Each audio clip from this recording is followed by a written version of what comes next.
নির্বাচিত সরকার প্রতিষ্ঠার যেসব কাজকাম সেগুলো তৈরি করতে হবে।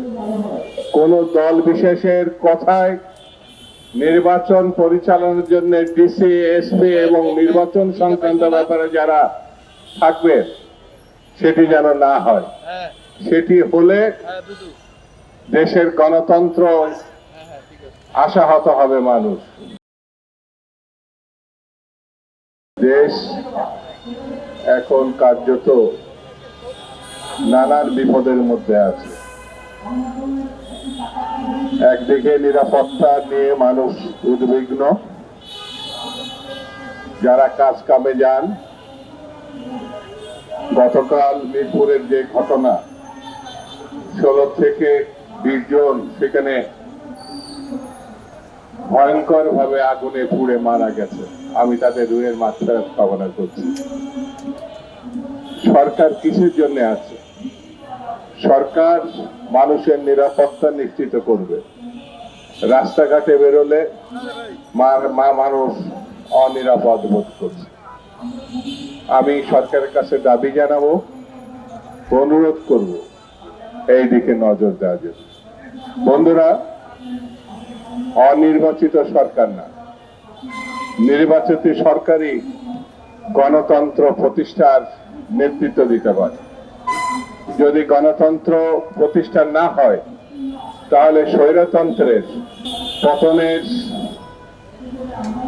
যে মানুষের আশান্বিত এবং মানুষকে সামনের দিকে যাওয়ার জন্য যে অনুভূতি তৈরি হয়েছিল তা কোনো না কোনো ভাবে বাধাগ্রস্ত হবে, মানুষ হতাশ হবে।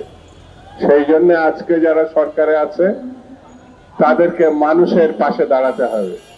নির্বাচিত সরকার প্রতিষ্ঠার যেসব কাজকাম সেগুলো তৈরি করতে হবে। কোন দল বিশেষের কথায় নির্বাচন পরিচালনার জন্য ডিসি, এসপি এবং নির্বাচন সংক্রান্ত ব্যাপারে যারা থাকবে সেটি যেন না হয়। সেটি হলে দেশের গণতন্ত্র আশাহত হবে মানুষ। যেমন একজন বিরোধী দলের নেতা সরকারকে ব্ল্যাকমেলিং করতে চাইছে না কোণঠাসা করতে চাইছে আমি জানি না। তারা সরকারের অভ্যন্তরীণ কিছু কথা উল্লেখ করে বলেছেন প্রয়োজনে তা ফাঁস করবে। এটি বড় মর্মান্তিক এবং নিঃসন্দেহে সরকারের জন্য শুভ কিছু বয়ে আনবে না। কোন রাজনৈতিক দলের কাজ না সরকারের অভ্যন্তরে চর নিয়োগ করা, লোক নিয়োগ করা, ব্ল্যাকমেলিং করার কথা বলা। এটা শোভনীয় না।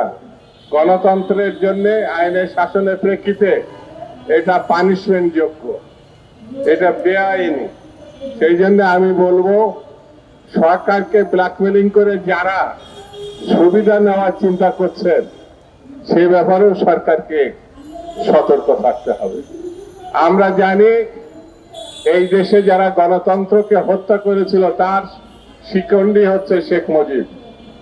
72-75-এর কথা স্মরণ করলে দেখবেন শেখ মুজিবুর রহমান সাহেব গণতন্ত্র স্বাধীনতার কথা বলে 3 বছরে বাকশাল গঠন করেছিলেন, রক্ষী বাহিনী গঠন করেছিলেন। 40 থেকে 50,000 নেতা কর্মী, বিরোধী দলের নেতার কর্মীকে হত্যা করেছে। গত 15-16 বছর তার কন্যা মুজিব কন্যা শেখ হাসিনা বাংলাদেশে অসংখ্য মানুষকে, হাজার হাজার মানুষকে খুন করেছে শুধুমাত্র ক্ষমতায় থাকার জন্য। বন্ধুরা, আমরা মনে করি এই পরিবার আগাগোড়া খুনি, গণহত্যাকারী এবং লুটপাটকারী। তাদের বিচার অবশ্যই দৃশ্যমান হতে হবে।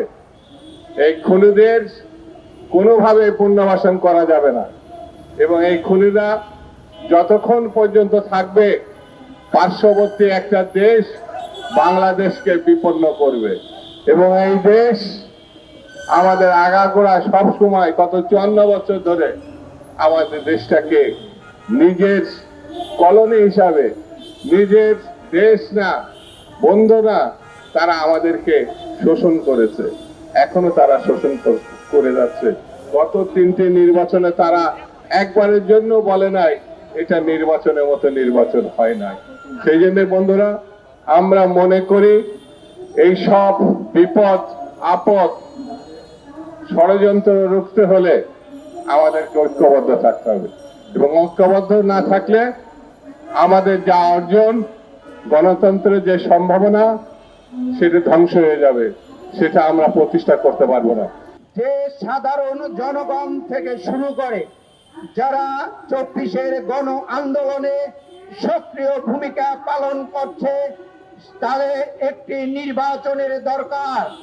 কিন্তু আমরা 24-এর ছাত্র জনতা গণ আন্দোলনের যে নতুন বন্দোবস্তের কথা ছিল, আজকে সেই নতুন বন্দোবস্তের জন্য বাংলাদেশের বর্তমান অন্তর্বর্তীকালীন সরকার জনাব ডক্টর মোহাম্মদ ইউনূস সাহেব গত 8ই আগস্ট ওই প্রেসিডেন্ট ভবনে যে শপথ নিয়েছিলেন, তখন আমরা সমস্ত রাজনৈতিক দল তাদেরকে সমর্থন জানিয়েছিলাম। কি কারণে? শুধু একটি নির্বাচনের জন্য।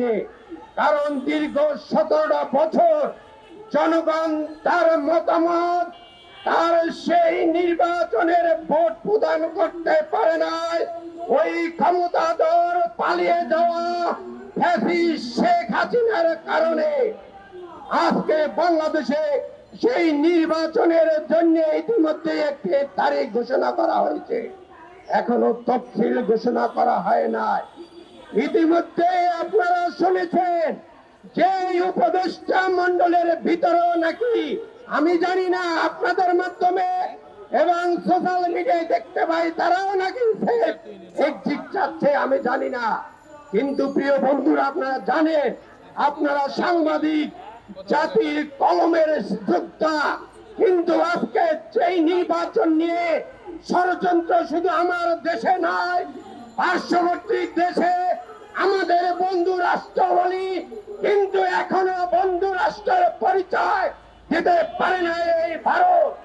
আজকে বাংলাদেশের যারা 17টা বছর এই আন্দোলনের জন্য প্রকাশ্যে অপ্রকাশ্যে যারা শেখ হাসিনাকে সাপোর্ট দিয়েছিল, নির্বাচনের প্রতিদ্বন্দ্বিতা করছে, আজকে তারা একটি পিয়ার নামে তারা আবার বাংলাদেশকে বিভাজনের জন্য রাস্তাঘাটে তাদের আন্দোলন চালিয়ে যাচ্ছে।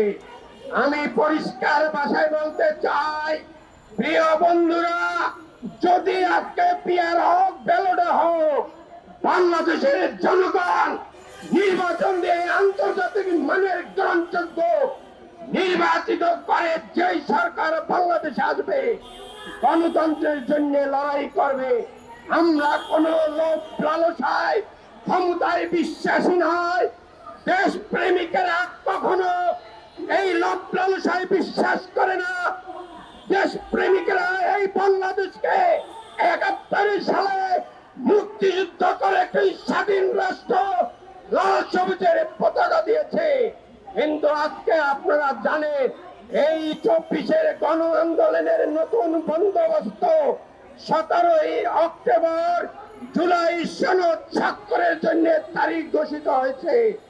আজকে যদি আমরা রাষ্ট্রভাবে রাজনৈতিক ভাবে বিভাজন না করতে চাই, প্রিয় বন্ধুরা, এই যে জনাব তারেক জিয়া ঘোষিত 31 দফা যদি রাষ্ট্র কাঠামো গঠনে যদি সঠিক হয়, আমরা শেখ হাসিনার সময় এই 31 দফার আলোচনায় মিটিং এ আমরা ছিলাম। এই 31 দফা আজকে বাংলাদেশের জন্য একটি গতিশীল রাষ্ট্র করার জন্য যথার্থ। আজকে আপনারা আসুন, বিভাজন তৈরি করবেন না, ব্যক্তি ব্যক্তি হিংসা বিদ্বেষ বাদ দেন। এই রাষ্ট্র আমাদের বাপদাদার রাষ্ট্র, এই রাষ্ট্র শেখ মুজিবের নয়, ওই যে কুখ্যাত ফ্যাসিস্ট ডাকাত চোর শেখ হাসিনার নয়। আজকে যারা এই দেশে বেঁচে আছি, এখনো আমরা রাজপথে আছি, এই দেশকে রক্ষার জন্য, গণতন্ত্রের রক্ষার জন্য, কৃষক শ্রমিক রক্ষার জন্য এদেশকে আমরা সেই গণতান্ত্রিক পর্যায়ে দেখতে চাই। একটি কৃষক আজকে কিন্তু দ্রব্যমূল্য তার কিনে খেতে পারতেছে না। আমরা চার কথায় না চিন্তা করে আমরা শুধু ক্ষমতার জন্য লড়াই করি।